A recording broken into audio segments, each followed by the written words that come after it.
astrology, learning, a vast amount of subjects, because I believe that, everything ties into this. So I have a great amount of influence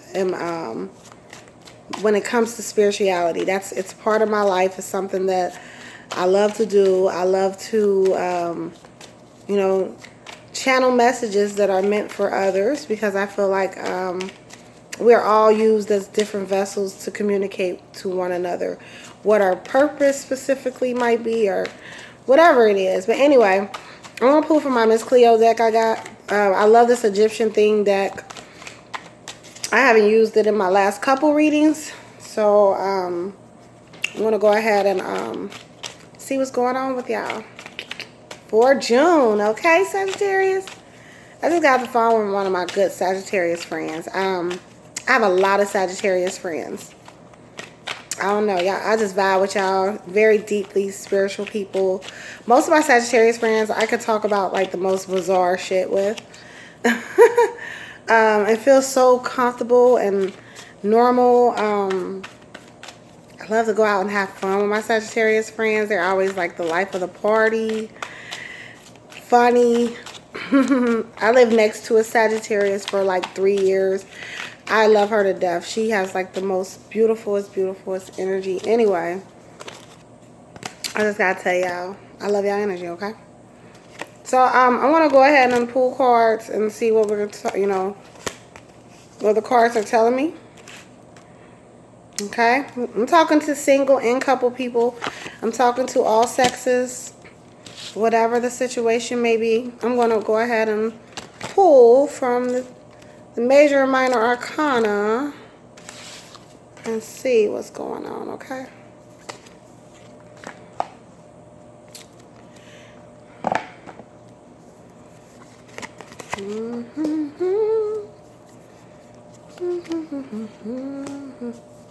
I'm sitting next to my fireplace, so kind of looking like down on y'all. Forgive me for that. Okay? All right. Here are your cards that I just pulled. We're going to start with the first three. The Fool. Then I have the Eight of Coins. Look like somebody working hard. Working hard, huh? And then I have the Queen of Staffs. That is Sagittarius. That is a fire energy. So the cards are basically telling me when it comes to love, I see that you have been taking bold steps towards going towards what you want. Towards governing a lot of your home sector, your finances. You might be really focused on your coins right now rather than love.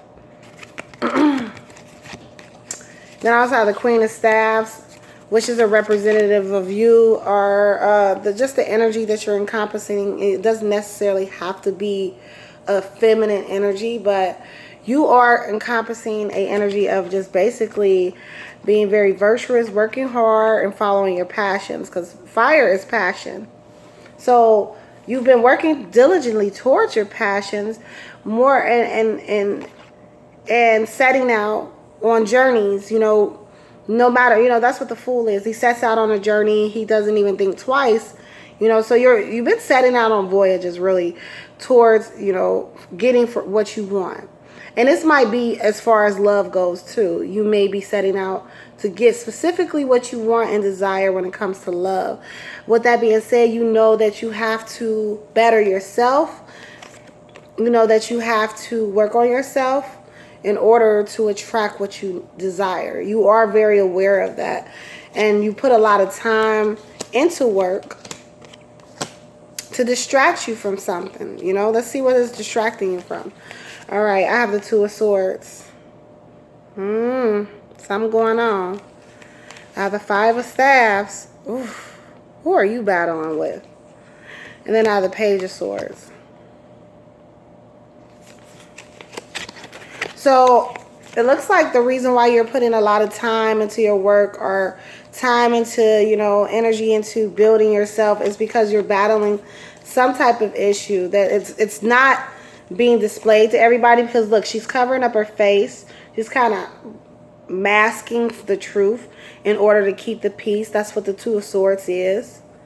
But however, you two, or whoever you're dealing with, y'all have been not on the best terms. It might be another fire sign.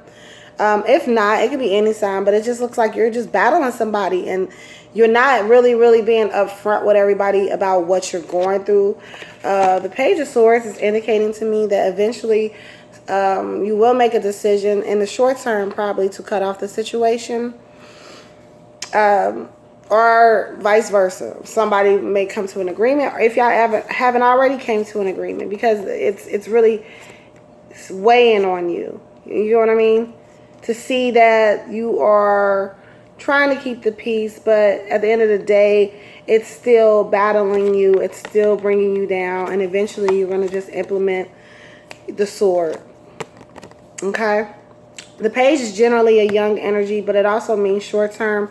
So what I also indicate here is just, you may just go ahead and just cut it off, or vice versa, because of the battling that you're going through. You use a lot of different things to distract you from what, from the truth.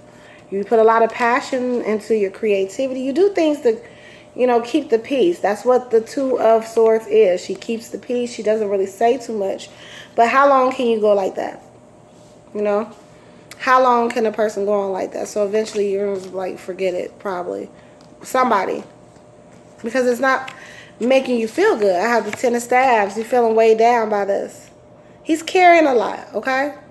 This is a lot of fire energy. I have King of Staves. I also have a Knight of Coins. So there's been definitely a message being delivered. You're dealing with a real authoritative type of person. If they're not a fellow fire sign, they're just somebody who is the person that basically wears the pants in the relationship. You're carrying a lot of weight on you, or you might be this might be you, Sagittarius. You're carrying a lot of weight on you from the battles or challenges that you've been going through with someone else. With the Knight of Coins, I do see that their message will be delivered again, of some type of solution to this situation. But look, the Knight of Coins he's delivering something in the terms of tangible items, some type of wealth, something that has to do with money, wealth, something, surrounding that. So what I would say is basically, even though things are weighing down on you, or vice versa, the focus is still surrounded around keeping everything stable, around finances, around money. This is not going to be a bitter breakup. They may offer you, hey, we're breaking up, but I'm going to offer you some money to go. Or you might give them money to go. Or they might just give you a lot of assistance with, setting out on your journey, or whatever you want to do. This is because it's weighing heavily on both of you. This is weighing heavily on you.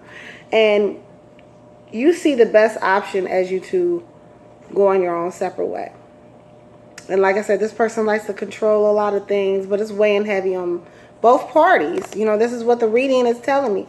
There's, that you're ready to set out on a new voyage. And they might just go ahead and assist you with that. They might go ahead and just say, hey, you want to leave anyway? Here's $5,000. Give you a jump start. So I see ballot, definitely challenges and battles around the, mental and emotional front. But this is something that you've already thought about and probably already pondered.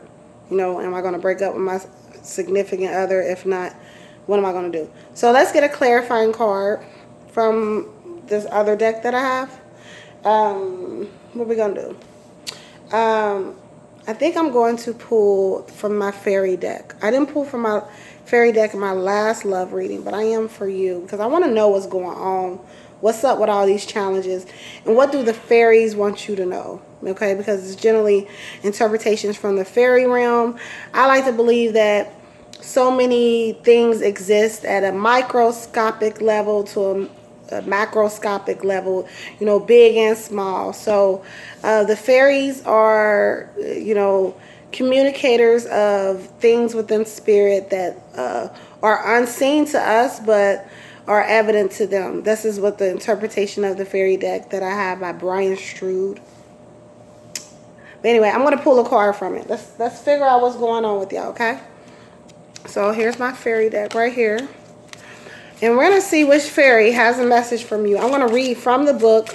It's quite a thick book, you know, Sagittarius, and see what's going on. Why so much challenges around the relationship front, around love. Regardless, you're going to really just continue to put a lot of work into staying stable, staying happy as far as finances go. You're going to keep backup plans. So the fairy that I have for you is, it says the Retriever. Let's look into this fairy, okay? Okay. So give me a second. I'm going to open my book to this, the Retriever fairy, okay? And we're going to get interpretation from the Retriever and see what's being interpreted, what's the messages needed to be delivered, okay? And why you have this fairy, okay? Found it. So, it's pretty long, ain't it? It's called Ilby the Retriever. It's Office of Unclaimed Properties, Hope, Wishes, and Loyalty. So it basically says that he thinks it would be great. Hold on. Let me stop right there. Okay. Ilby is a protector. He retrieves and safeguards our lost hopes, forgotten dreams, and mislaid keys. My keys were under a stack of paper stuck to the floor with peach juice. Not a place that I put them myself, but certainly safe from most key thieves. He holds these seeds of our potential futures carefully and delicately until we are ready for their return. Sometimes we don't think we are ready for them, or we have given up hope altogether. And then he may arrange reminders for us, events or people or memories in our life, past hopes and dreams. Basically, he brings about old memories. And it says when that happens, we need to look at them again and consider how we might manifest them into our reality. So it says Ilby is trying to remind you of something you've lost, a hope, perhaps, or a dream. You may have thought it was gone forever, but he is holding it out to you for reconsideration. He thinks you can do something with it now. The way may not be obvious on how you're going to get that, but his clever nose has scented a path, a potential opening for bringing this into your life.